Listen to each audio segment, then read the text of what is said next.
Hello, my name is Eric Caldwell. I'm the president and CEO of the Amerind Foundation. It's January 2022 as I record this video, and I want to wish all of you joining us on this video stream today a very happy and healthy new year for you and your families.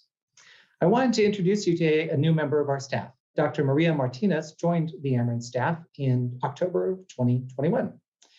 She used to work for the Smithsonian Institution and has worked at a lot of institutions over the years, which we'll hear more about in a minute.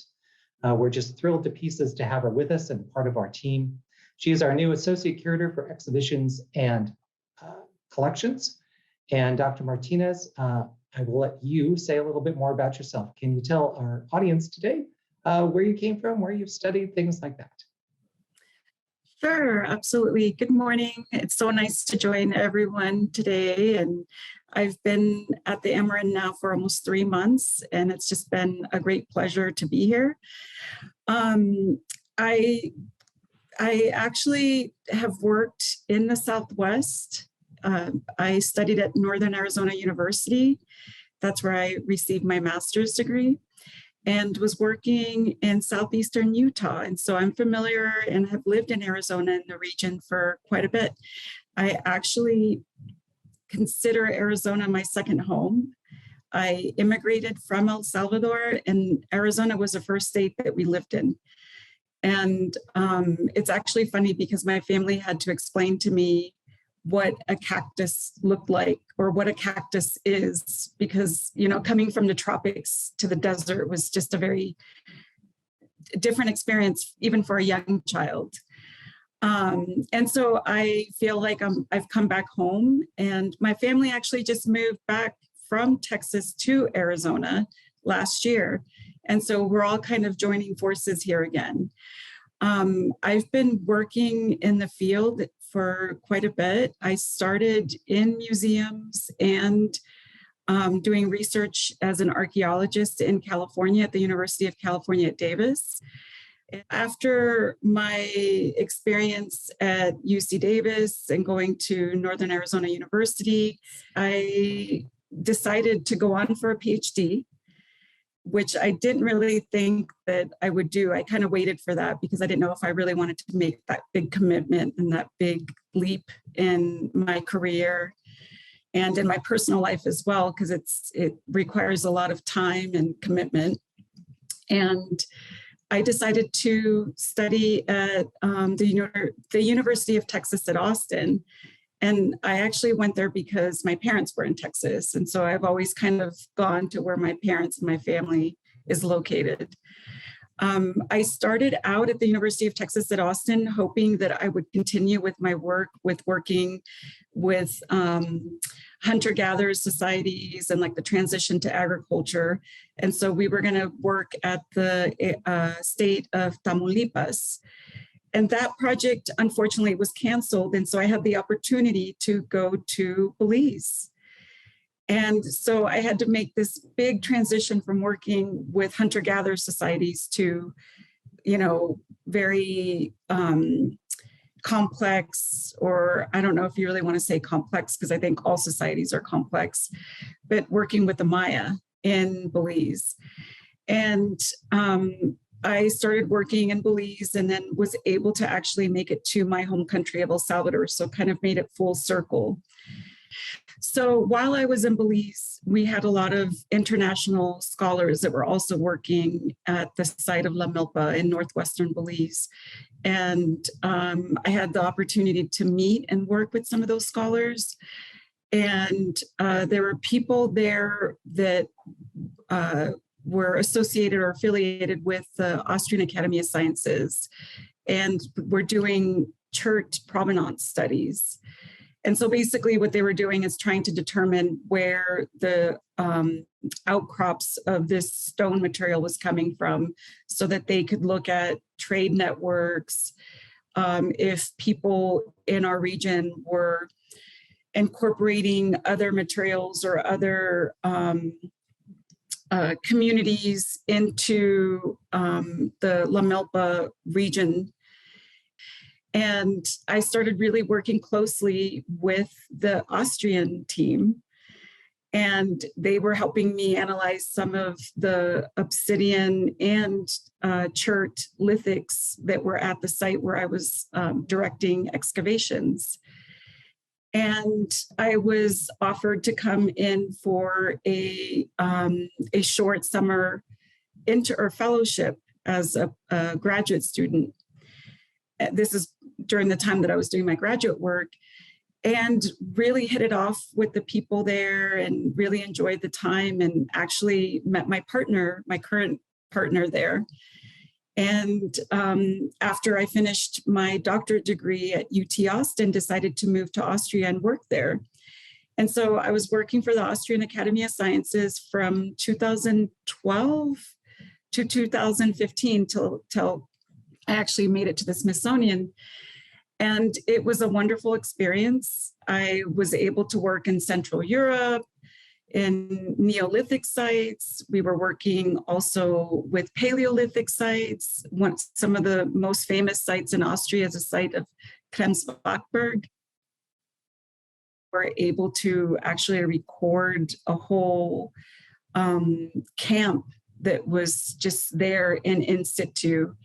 And not just the lithic tools, but campfires or hearths, a lot of faunal remains, a lot of mammoth remains. There were a lot of jewelry that they actually found in the form of mammoth ivory beads that, I had the opportunity to see. And so we were basically working all the way from the Paleolithic, so 30,000 years, all the way to the Viking Age with some of the projects that we were, had the opportunity to work with. Can you tell us about when you started with the Smithsonian Institution and where within the Smithsonian worked and what you did? Sure, absolutely. So when I was at the Austrian Academy of Sciences, unfortunately, our grant funding ran out. And I decided that it was time for me to come back to America. Austria is a really small country, and being an archaeologist it's not always easy to find a job. And so actually when you find a job that you love or that you like or that you enjoy, it's a blessing.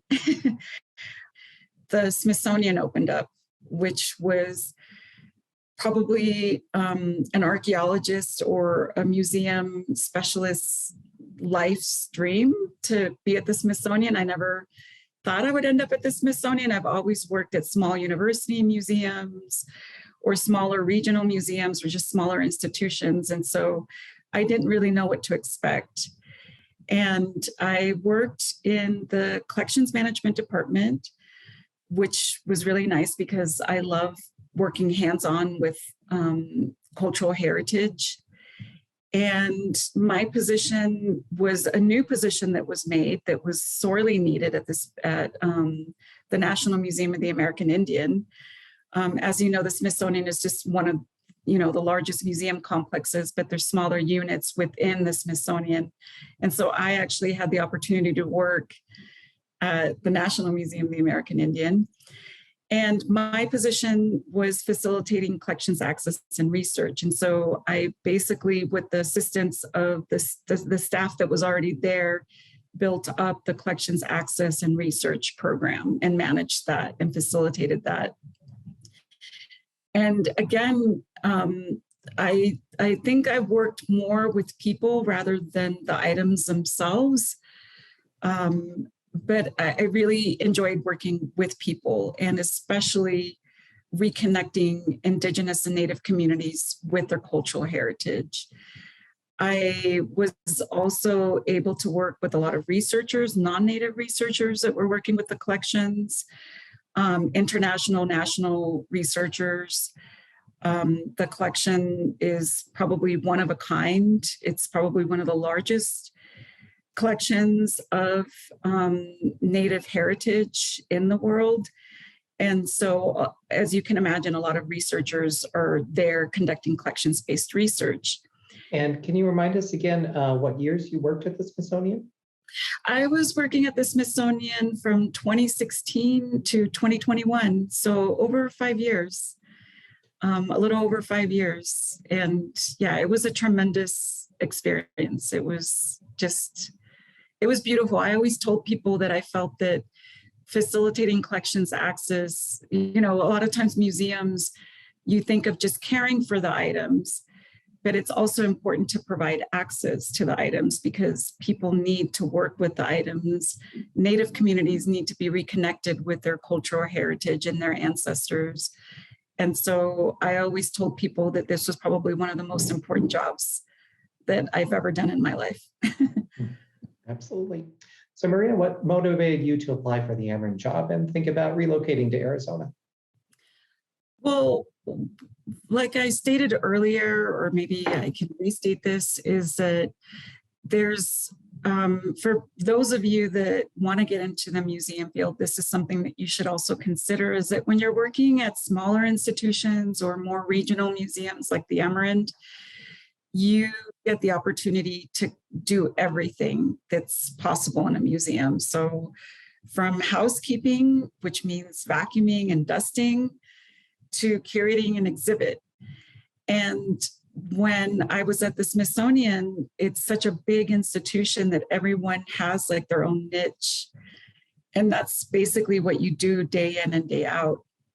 And I'm someone that just likes variety. As you can see, I've studied in multiple institutions, and I've studied in different regions of the world and different time periods. And so I'm someone that just enjoys diversity and variety in my daily work. And so when I saw the position and I saw their mission and I saw the work that they do with Native communities, local Native communities, international Native communities, and the scholarship, it just seemed like a perfect package for me. It just seemed like a perfect balance. And when I see the work that we've done, not with just Native communities, but also non-Native communities, that's where you see the perfect balance and the meeting of people is at the Amerind. And that's what really drew me to this institution, that you work in research, that you work with Native communities, that you appreciate and that you respect a whole bunch of different perspectives that just make a better and deeper and a richer history and a story. So Maria, you started work here in October. Can you tell us about any of the projects that you've worked on or that you particularly enjoyed in the last few months? Sure, absolutely. Well, some of the first projects that I was involved in was conducting inventories of new accessions that have come into the Amerind through donations. And so I was working with a jewelry collection, a contemporary Southwest artist jewelry collection that was really beautiful and allowed me to kind of learn about a lot of different practices and techniques in the manufacturing of some of these items. I also was working with a wedding vase collection that we actually are this month posting on Instagram, social media, different artists and some of the history of what the artists have done and some of the wedding vases, the designs, the material, the composition. And so we'll be posting on that this month. And we actually, my first art exhibit was here at the Amerind, and assisting you and partner in our partnership with the Friends of Western Art, which is another local association or institution in the Tucson area that we're working with, that I think is just lovely to work with the local community, and that we have that capacity as a regional museum to do that. And that exhibit, The Horse, is fantastic. Lots of beautiful work from Tucson, from the Friends of Western Art Association. The members of this association actually have let lent their art to the Amerind. And so I think that that's a great work to partnership and to be sustainable socially and environmentally, because we're working locally with institutions and with people here. And so I think that's something that I really, really admire about the Amerind is the sustainability that we have the opportunity and the privilege as a regional museum is to be socially and environmentally sustainable. I'd like to remind our audience that in Dr. Martinez's position as our Associate Curator for Collections and Exhibitions, she'll be curating many of the exhibitions that we'll be seeing going forward. So if you're an artist looking to exhibit here, Dr. Martinez is somebody you'll probably want to get in touch with. As the manager of our collections, she'll also be working with researchers who want to come and engage with our collections. She'll be working with anybody who would like to make a donation to our collections as well. So please, as you get the chance to get to know Dr. Martinez at our events in the community or reaching out to her via email or over the phone, she's a tremendous person, as I'm sure you all have learned from our conversation today, and we're just delighted to have her with us. Maria, I want to wish you a very happy and healthy 2022. Thank you. You too, to everyone. Thank you so much.